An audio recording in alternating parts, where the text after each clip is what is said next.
cheers, everybody. Grab a drink, or if you're on your way to work, get there safely. Don't drink anything. Welcome back to the podcast, though.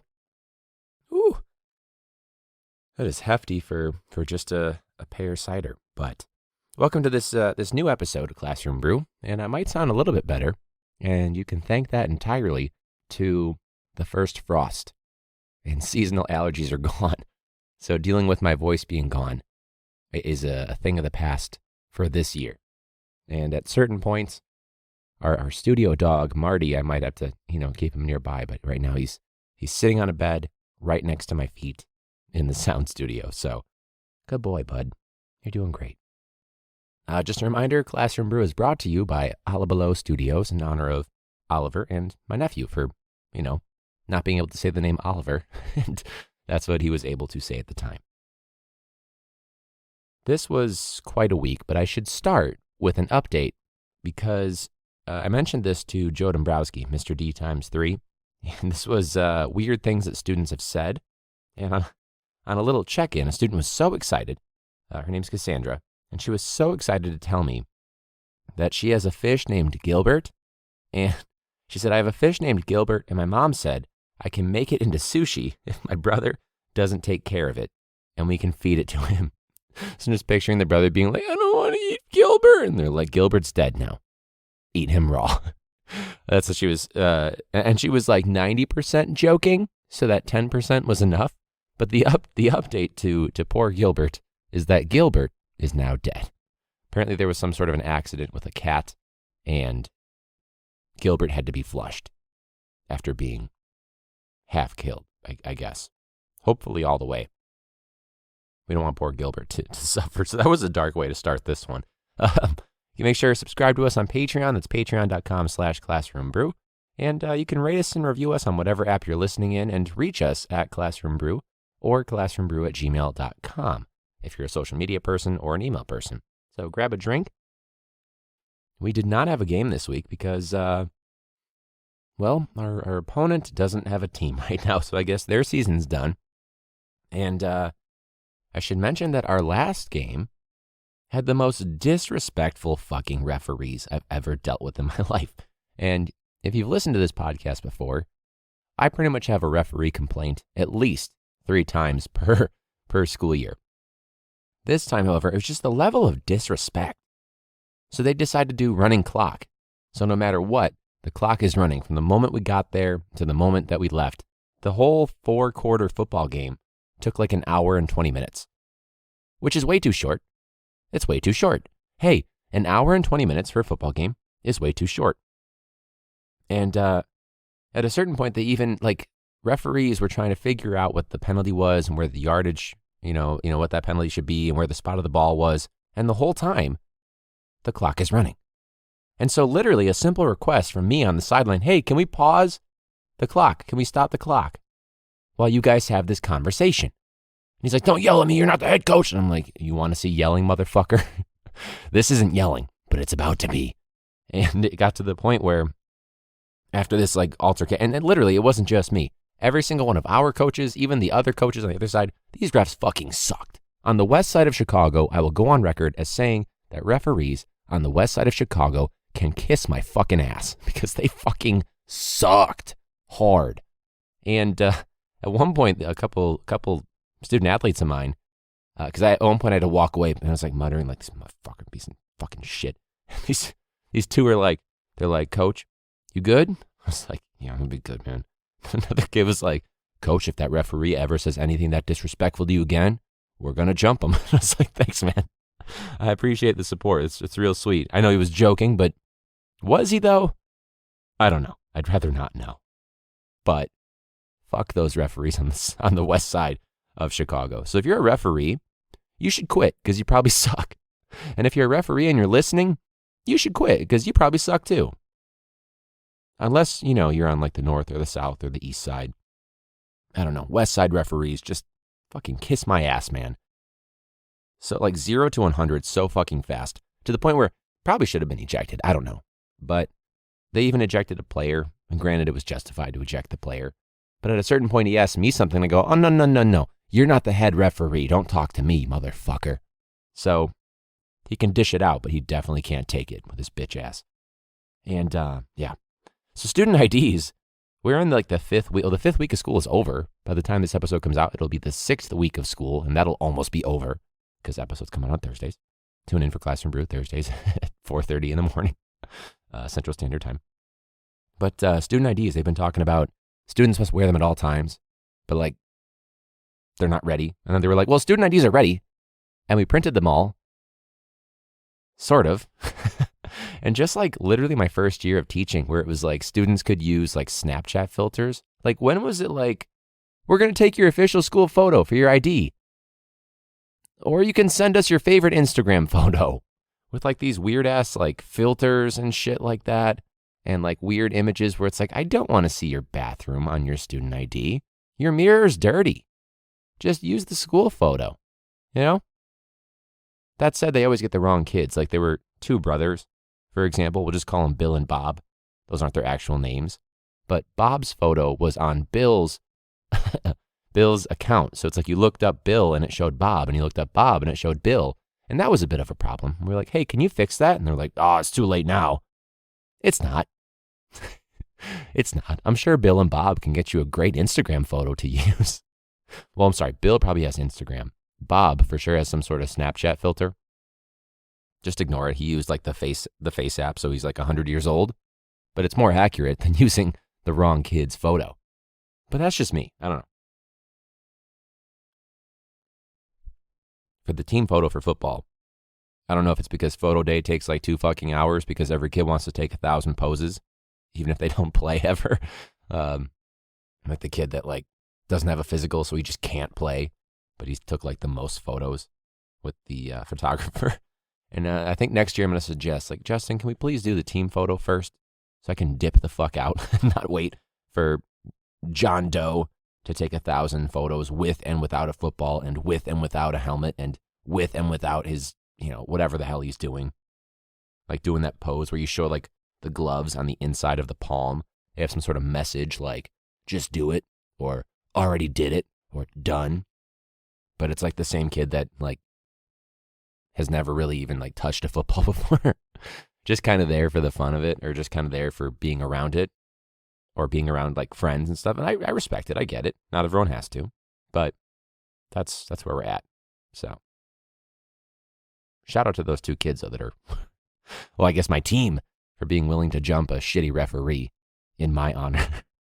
I appreciate that. It was nice though to hear Justin yell at a ref in defense of me because the ref is trying to holler at me and he was just in the wrong, just being a fucking asshole. But good job, bud. Are you sleepy, bud? Yeah, I want to address you so that you stay asleep because right now we want to make sure that you still don't have any accidents in the apartment because you've been on a roll and we don't want that. So I'm going to let you just sleep there, buddy. Anyone else see I'm in Illinois, so anytime I see Pfizer, which is spelled Pfizer, or is it Pfiser? I don't know.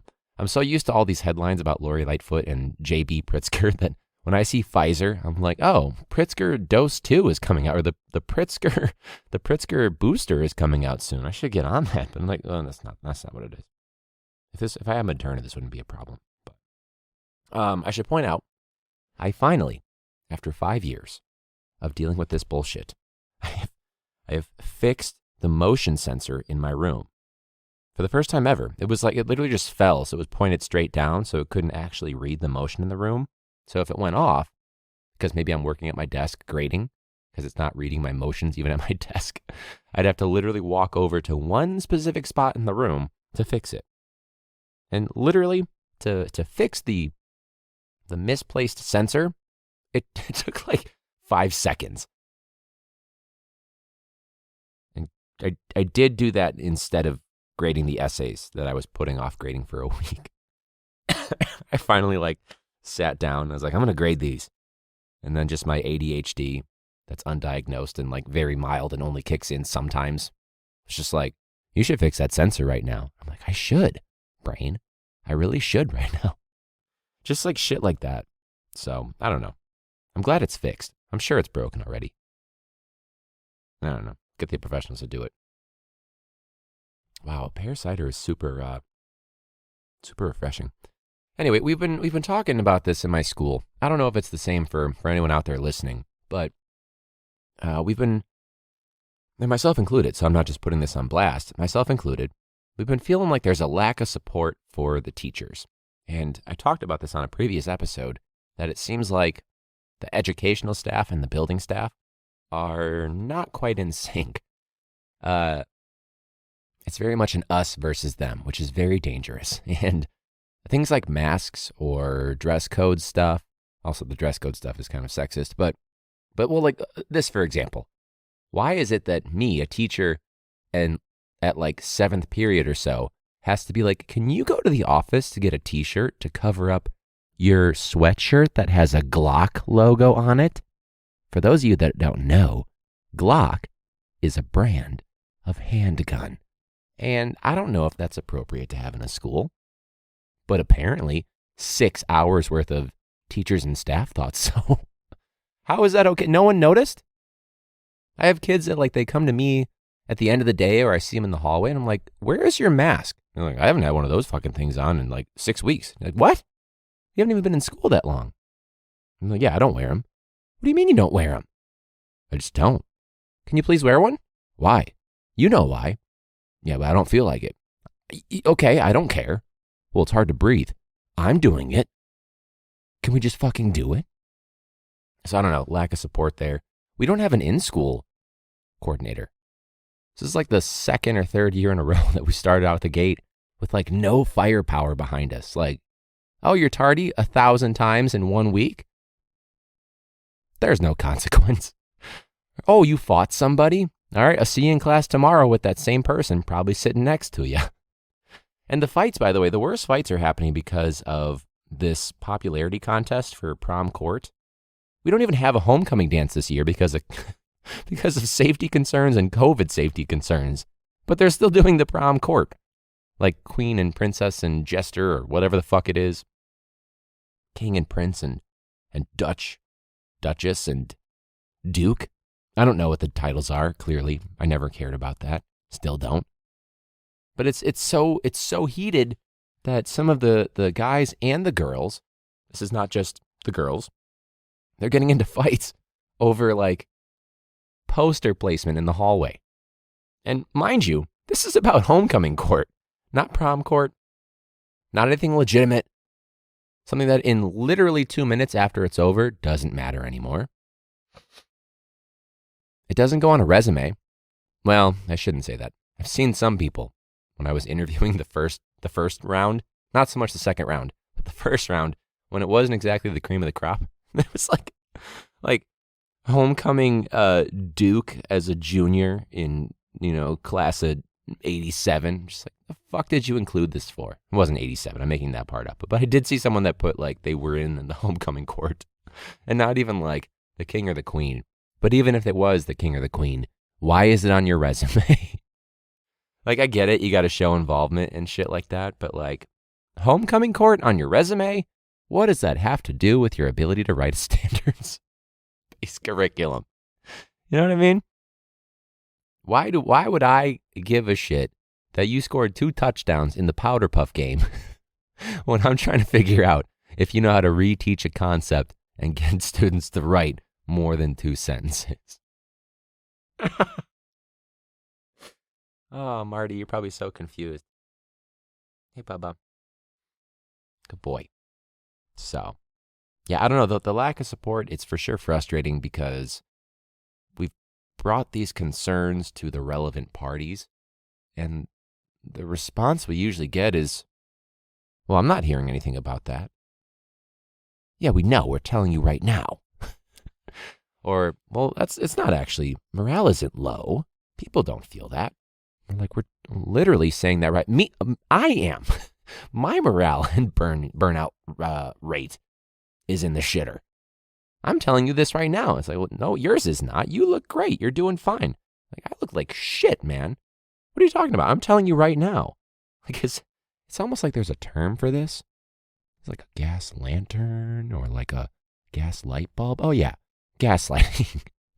And I don't know if it's because people don't want to do anything about it or they just truly don't see it. And it makes sense. Don't get me wrong. We've been doing a year and a half of basically working isolated at home, and, there's a pandemic going on. It's not like morale's going to be good. Even though this is like the best group of kids, like we're talking like 9th grade through 12th grade, the best group of kids. Like if I were looking at this school, comparing it to my first year of teaching, it's like night and day. I'm not even joking. I would say literally because it's that drastic, but it's not literal because we still teach during the day. Worked through the night, of course, because, teaching is like a 24/8. Yeah, you heard me, 24/8 job. But legitimately, the kids are great, but the adults fucking suck. It's like that one colleague that was saying, you're frustrated during this first week because the adults suck and you're only dealing with adults because the kids don't report until next week. And I was like, yes, adults suck. So can we produce kids that won't become shitty adults? Probably not, because there's so many shitty adults. I swear to God, one shitty adult outweighs the work of 10 good adults in the building. I swear to God, it's so true. One person can all it takes is one ember to start a fire, right? Or one leak to sink the entire ship. And I swear to God, we have like 10 of those. Whether it's people in our building that, I'm not even kidding you, are transphobic or sexist or racist or discriminatory or all of the above. Not to mention a certain colleague that I've gone on bonus episodes for this podcast, patreon.com/clashandbrew, and literally got a slap in the wrist despite doing like 27 infractions related to harassment and gang affiliation and discrimination and racism and defamation of character and sexual harassment. I don't even know, because there's 27 cases that I know of towards students and staff, by the way. Patreon, check it out, that episode, those bonus episodes. So yeah, my morale sucks. I'm probably going to get written up because I'm going to have some sort of an altercation, verbal altercation with the person that basically got a slap on the wrist, despite what they did to students and to staff and to me personally. Like, it's your fucking world, bitch. Swear to God, they're not going to do shit about a slap on the wrist. But if it were me, and I have tenure now, if it were me though, I swear to God, if I did half of the shit that this person did, I would have been gone in 2 seconds. But because it's who you know, not what you know or what you do or whatever it is, they're fine. So if you've committed a crime in the past century, you should probably get in touch with this person, because they can get you out of whatever trouble it is. And all they have to do is exist, because it's their fucking world and we just live in it. So let's not get too into that one, because that's more Patreon bonus episode stuff. But if that person is listening, and I doubt that she is, or he is, or they are, because I don't want to do anything that will dox the person, even though I hate them, fuck off. On behalf of the students that you wronged, fuck off. So, anyway, a fun update. Marty was really good on the most recent walk, today actually, like right after work. I took him on a walk, and as we come back toward our building, he starts like growling, and I'm like, what the fuck? It's like something dead, and it's literally like we had a rodent problem. There was one, possibly two, we're not sure, in our apartment. Gross. And I swear to God, that's all I like eat, slept, ate, drink, thought about for weeks. And like literally Marty he like in the middle of the night started barking, and I was like, where is it? And I swear to God, my eyes are playing tricks on me. But he's probably just barking at like hearing something in the alley, or, a car going by or something like that, but whatever. But I see the thing that Marty is like growling at when we're returning home from our walk. It's like the biggest fucking rat I've ever seen. It was like Ratatouille, Remy's brother, just a big fucker, real fat, like literally 3 to 4 times bigger than anything I saw in my apartment for that one rodent. Gives me the shivers. But so fucking big. And I was literally telling Justin, like, we haven't had a problem in weeks, don't get me wrong. And I'm glad that they have all these industrial, like, poison things and traps and shit like that. But, like, this fucker was, like, in the middle of the yard. Just, like, he took, like, his last 3 steps right in the open, probably right in the middle of the day. And Justin's like, that's fucking huge. And I was like, I was legitimately, I was probably 2 days away from posting up outside with my own Glock not the hoodie, to just murder some rats, you know? So if the pros hadn't taken care of it, I would have gotten a few rounds off outside. Or if I had seen that one that big in my apartment, maybe I would have gotten a few off indoors. Like the eighth of a human's size or some shit like that. Like that's not an infestation, that's a break-in. Even if it's just one, that's a break-in. Like that's not pest control, that's stand your ground in the state of Illinois. If you know your gun rights and things like that. This fucker was huge. But so Marty, he left it alone and he's sleeping now. Well, sleeping is in air quotes because he was just scratching himself, but he's got a clean bill of health from the vet.